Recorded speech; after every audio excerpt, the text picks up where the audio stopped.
২৪-এর গণঅভ্যুত্থান শুধু সরকারই বদলায়নি, বদলে দিয়েছে দক্ষিণ এশিয়ার ভূ রাজনীতির মানচিত্র। ভারতের একচেটিয়া আধিপত্যের দিন শেষ। এবার প্রতিবেশী ভারতের দাদাগিরি রুখতে চীন ও পাকিস্তানের সাথে কৌশলগত সম্পর্ক গড়ে তুলছে বাংলাদেশ। আলোচনায় উঠে এসেছে পাকিস্তানের সেই ভয়ঙ্কর যুদ্ধ বিমান JF-17 থান্ডার, যা নিয়ে এখন দিল্লির কপালে চিন্তার ভাঁজ। সীমান্তে ভারতের উস্কানিমূলক কর্মকাণ্ডের জবাবে এবার নিজেদের আকাশ সীমা সুরক্ষিত করতে কঠোর অবস্থানে থাকা পাকিস্তান ও চীনের যৌথ প্রযুক্তিতে তৈরি আধুনিক মাল্টিরোল যুদ্ধ বিমান JF-17 কেনার আগ্রহ দেখিয়েছে বাংলাদেশ। সমর বিশেষজ্ঞদের মতে 2019 সালে যে বিমান ব্যবহার করে ভারতীয় বাহিনীকে নাস্তানাবুদ করেছিল পাকিস্তান, সেই পরীক্ষিত বিমানটি বাংলাদেশ বিমান বাহিনীতে যুক্ত হলে তা হবে সত্যিকারের গেম চেঞ্জার। স্বল্প খরচে আকাশ ও ভূমিতে নিখুঁত হামলা চালাতে সক্ষম এই বিমানটি হাতে পেলে সীমান্তের শক্তির ভারসাম্য পুরোপুরি বাংলাদেশের পক্ষে চলে আসবে। বন্ধুত্বের মুখোশ খুলে পড়ার ভয়ে এখন তটস্থ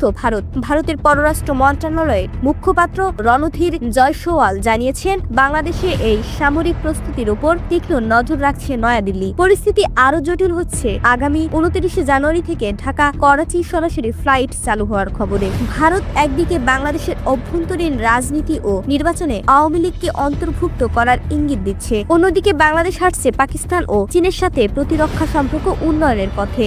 বাংলাদেশ কি তবে ভারতের প্রভাব বলয় থেকে পুরোপুরি বেরিয়ে নতুন এক সামরিক শক্তি হিসেবে আবির্ভূত হতে যাচ্ছে? JF-17 কি সত্যি ঢাকার আকাশে ডানা মেলবে?